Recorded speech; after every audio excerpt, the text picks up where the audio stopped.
On the American frontier, winter wasn't just uncomfortable. It was a death sentence, waiting for one mistake. The mercury could plunge below -40 degrees Fahrenheit. Wind cut through wooden cabins like knives through paper. One fire left unattended, one hole in the roof, one night without enough wood, and an entire family might be found frozen stiff by morning. The winter of 1880 to 1881 proved just how merciless the cold could be. Across the Dakotas and Montana, the thermometer crashed to -50 degrees Fahrenheit for weeks on end. Snow buried entire towns.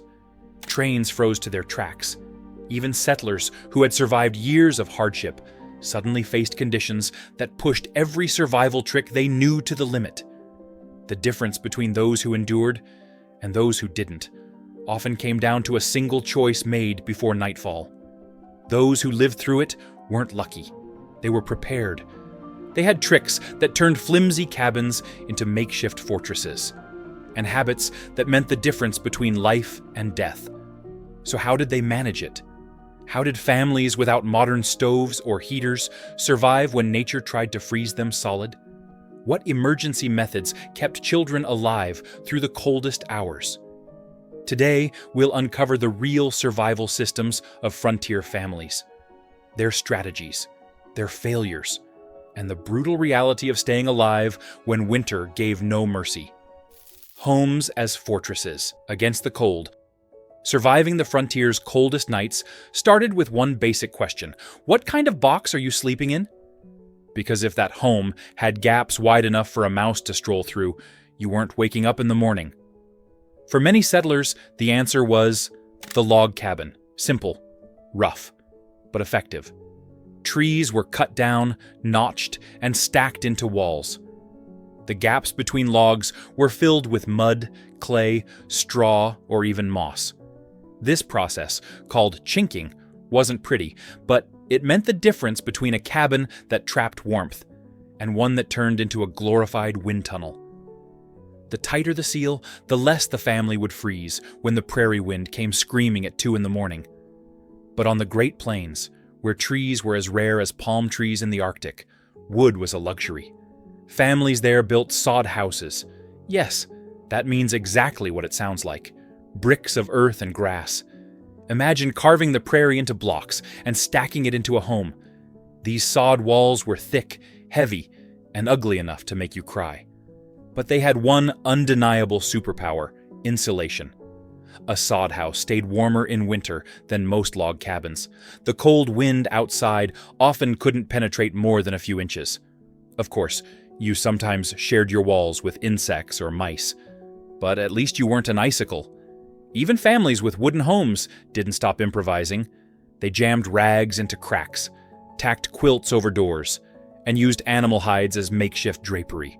Windows, if they had any, were often just oiled paper stretched tight. Glass was expensive, and most families couldn't afford to waste money on something that didn't directly keep them alive. Then there were the truly desperate: dugouts.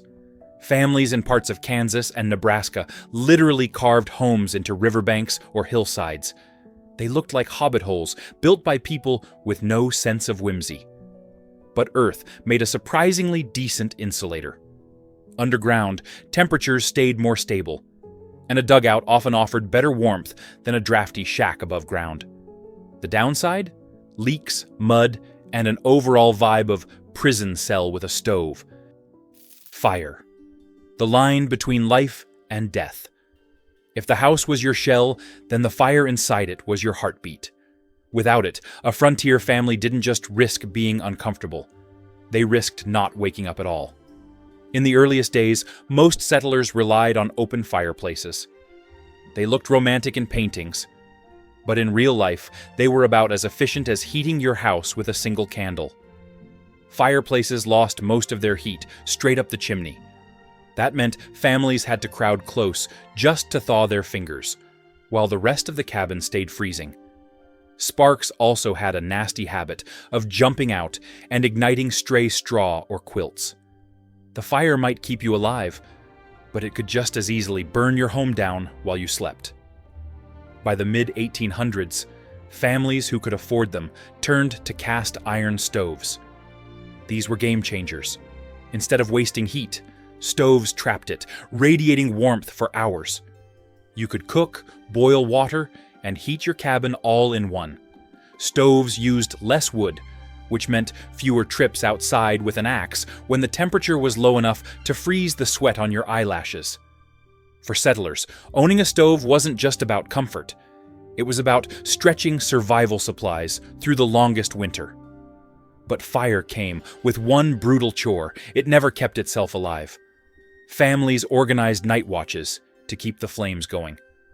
Someone, usually a bleary-eyed father or older child, had to get up every few hours to feed the fire. If the flames died, reigniting it in the pre-dawn freeze was torture. That's why people banked coals, covering them with ashes before bed to preserve the heat. Done right, you could stir those glowing embers back into life at sunrise. Done wrong, and you woke to an icebox. And then there were makeshift warmers.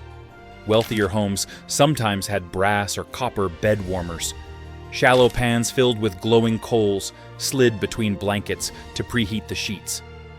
Poorer families improvised with heated rocks or bricks wrapped in cloth. In both cases, the goal was the same: trick the body into believing you weren't sleeping in the Arctic. Layered clothes and makeshift beds, even with thick walls and a steady fire, frontier nights could still freeze you from the inside out. That's where clothing and bedding became the last defense line. Because once the fire died down, whatever you wore and whatever you slept on decided if you saw the morning. Forget silky pajamas or fluffy down comforters. Families piled on wool, leather, and fur until they looked like taxidermy projects that had come back to life. Wool was the king of winter fabrics. It trapped heat even when damp, and sheep were plentiful enough to keep settlers clothed. Deer and buffalo hides served as coats, blankets, and sometimes even floor rugs. A single buffalo robe could cover 2 children, though it smelled like you were sleeping inside a barn. At night, families cocooned themselves under layers of quilts. These weren't fancy heirloom quilts stitched for beauty. They were survival gear made from scraps of cloth, old clothes, and whatever material wasn't already patched into pants. It might not win a ribbon at the county fair, but 3 or 4 of these stacked together weighed as much as a toddler. They trapped body heat like a charm. Beds themselves were another challenge. Feather beds were rare and expensive. Most people slept on mattresses stuffed with straw, corn husks, or dried grass. Over time, the filling flattened, crunched, and sometimes crawled with bugs. Still, it kept bodies off the icy ground and offered a little cushion from the cold floorboards. Settlers regularly shook out and restuffed mattresses to keep them usable. Then came the tricks of the poor man's hot water bottle. Families heated stones or bricks in the fire, wrapped them in cloth, and tucked them at the foot of the bed. Wealthier homes might have copper pans filled with embers, dangerous but effective. Anything that provided a pocket of warmth meant the difference between comfort and frostbite. And don't forget the human solution: pile everyone into one bed. Children often slept side by side, sometimes right next to the parents. It wasn't about family bonding, it was about survival. Body heat kept everyone alive, even if it meant listening to Uncle Henry's snores all night. Hot meals as central heating, a warm bed, and heavy quilts were great. But nothing kept a frontier family alive through the night, quite like food with serious calories. Winter survival wasn't just about heating the cabin. It was about heating the body from the inside out. On freezing nights, the family table often revolved around the almighty stew pot. Settlers tossed in whatever they had: beans, dried corn, potatoes, scraps of salt pork, sometimes even wild game. The pot hung over the fire for hours, simmering into a dense, greasy concoction. It was less about taste and more about pure survival fuel. Eat enough, and your body could burn those calories all night, working as a kind of biological furnace. Then there was the classic cornmeal mush. Cheap, simple, and endlessly filling. Corn was everywhere on the frontier. Ground into meal, it became porridge that could stick to a rib cage like plaster. Families ate it hot before bed, knowing it would keep their stomachs full until morning. Beans were another staple, especially when cooked low and slow in cast iron pots. Add molasses if you were lucky, and you had a dish that could warm you, sweeten your night, and double as tomorrow's breakfast. Nobody cared about variety. The goal was fuel, not flavor. But all these hot meals relied on one crucial factor: having supplies in the first place. Frontier families spent autumn cramming every bit of produce into root cellars. These were underground storage rooms dug into hillsides or beneath cabins. Kept cool but not frozen, these cellars preserved potatoes, carrots, onions, and apples deep into winter. Without them, the menu shrank fast to salted meat and whatever rodents were dumb enough to wander too close. Mealtime wasn't just about feeding the stomach, it was a morale boost. Sitting around a hot bowl of stew gave families the illusion of safety, even if the walls rattled from the storm outside. Parents knew this mattered. Children were calmer. Everyone felt warmer when they weren't shivering on an empty stomach. Livestock. The four-legged heaters. On the frontier, survival didn't stop with the family. If your cows froze, so did your milk supply. If your horses died, you weren't plowing fields come spring. Keeping animals alive through sub-zero nights was as critical as keeping the children alive. And sometimes those goals overlapped. Most families built barns or lean-tos as close to the cabin as possible. Wood was precious, so many of these shelters were crude. Little more than planks or sod walls with a roof. Still, even a flimsy structure cut the wind enough to save livestock. Settlers stuffed cracks with straw, hung old quilts, or even banked snow along the outer walls. Yes, snow. It might seem counterintuitive, but packed snow acted like insulation, sealing out the bitter air. When conditions turned deadly, families sometimes moved animals closer than the barn, right into the house itself. Chickens might roost in corners, goats tied near the hearth, even calves sheltered indoors. It wasn't pretty, and it certainly wasn't clean, but an extra body pumping heat into the room could mean the difference between comfort and frostbite. The smell was brutal, but settlers had a simple philosophy: better stench than death. Of course, feeding livestock through a frozen winter was its own battle. Hay had to be stored in summer. Water sources often froze solid. Families broke ice from ponds daily, sometimes hauling bucket after bucket through waist-deep snow. If the animals didn't eat and drink, they wasted away. And if they wasted away, the family followed soon after.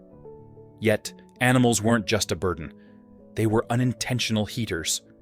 Barns filled with cows or oxen stayed noticeably warmer from body heat alone. Horses, packed together in stalls, created enough warmth to keep the water trough from freezing solid. A barn might not feel like a sauna, but in frontier math, every degree counted. Tricks for the coldest of the cold. Sometimes even the best cabin, the fattest stew, and the thickest quilt weren't enough. When the temperature dropped below -40 degrees Fahrenheit, and the wind howled like a banshee, families had to get creative, or die trying. The first line of defense was the night watch. Fires didn't tend themselves, and no one trusted a few glowing coals to last until dawn. Families took turns rising in the dark, shoving logs into the stove or stirring ashes to coax sparks back into flame. It wasn't glamorous. Stumbling barefoot across a freezing floor, half asleep, cursing the wind outside. But neglect the task, and you woke to a cabin as cold as the prairie. When wood was scarce, settlers leaned on coal banking. They covered embers with a thick layer of ash. That smothered the oxygen just enough to slow the burn. If done properly, coals could survive the night and be revived in the morning with kindling. If done poorly, you either smothered the fire completely or left enough oxygen for it to burn out before midnight. Both mistakes meant frostbite. Then came the structural hacks. Families sometimes built double walls, stuffing straw, rags, or dried grass between layers of boards. It wasn't pretty, but that trapped pocket of air kept warmth in. Others piled snow against the outside of the house, a move that sounds insane, until you realize snow acts like insulation. It sealed out drafts better than bare boards. On the coldest nights, families were literally saved by the same snowdrifts they cursed all day. There were also emergency fixes. Quilts nailed directly over doorframes.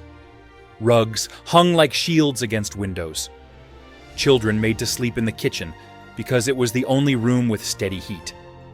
Some families even built small inner rooms, curtains or blankets sectioning off a corner, so fewer bodies had to heat a smaller space. Faith, fear, and a little superstition.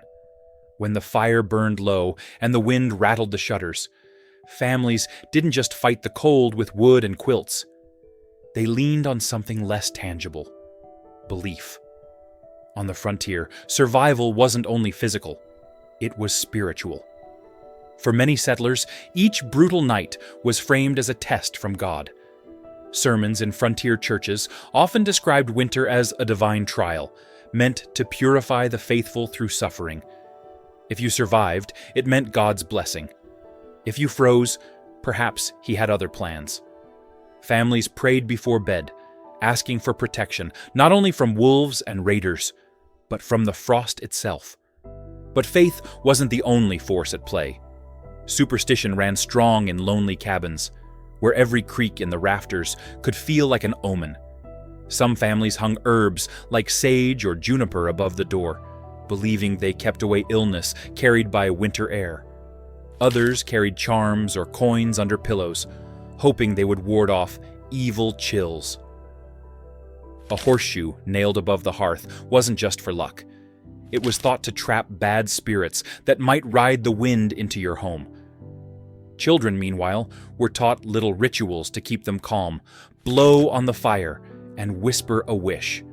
Keep your shoes by the bed so frost couldn't steal your toes. These weren't scientific methods, but they gave frightened minds something to cling to when ice crept up the windows. Frontier families also wove stories around survival, passing the long hours with tales of neighbors who froze because they skipped prayer, or of families saved by divine intervention. These stories weren't just entertainment. They were warnings disguised as folklore. Don't neglect the fire. Don't forget to pray. Don't lose hope, even when the world outside turned white and silent. Keeping the kids alive and quiet. If anyone felt the cold more than adults, it was the children. Small bodies lost heat fast. Frontier parents knew that a shivering child could turn into a sick child overnight. Keeping kids alive during the longest, coldest nights wasn't just about piling on quilts. It was about managing their energy, their fears, and sometimes their boredom. The golden rule was simple: keep them in bed. Running around meant sweating, and sweat in sub-zero temperatures was dangerous. Parents told children to stay under the covers until morning, even if that meant they lay awake for hours. To make the confinement bearable, families turned bedtime into story time. Parents spun tales of hunters, heroes, or biblical parables. Older siblings whispered ghost stories that made younger ones cling tighter under the quilts. Play didn't disappear, it just got confined. Hand games, whispered songs, and carved wooden toys often came out in the evenings, small enough to share between the sheets. Children invented competitions to see who could stay still the longest, or who could tell the funniest story. These weren't just distractions. They were ways to keep movement minimal and body heat conserved. Practical survival lessons were baked into the nightly routine. Kids were taught to sleep close together, turning the bed into a pile of shared warmth. Infants were often swaddled tightly and placed between older siblings so no draft could reach them. Mothers checked ears, noses, and fingers for early signs of frostbite before sleep. Catching it early could save lives. And then there were the little rituals designed to give children comfort. Some families encouraged prayers before sleep. Others gave children a heated stone wrapped in cloth as a guardian against the cold. Small gestures, but they created the illusion of safety in a world that often had none. On the frontier, winter didn't care how hard you worked, how many prayers you whispered, or how tough you thought you were.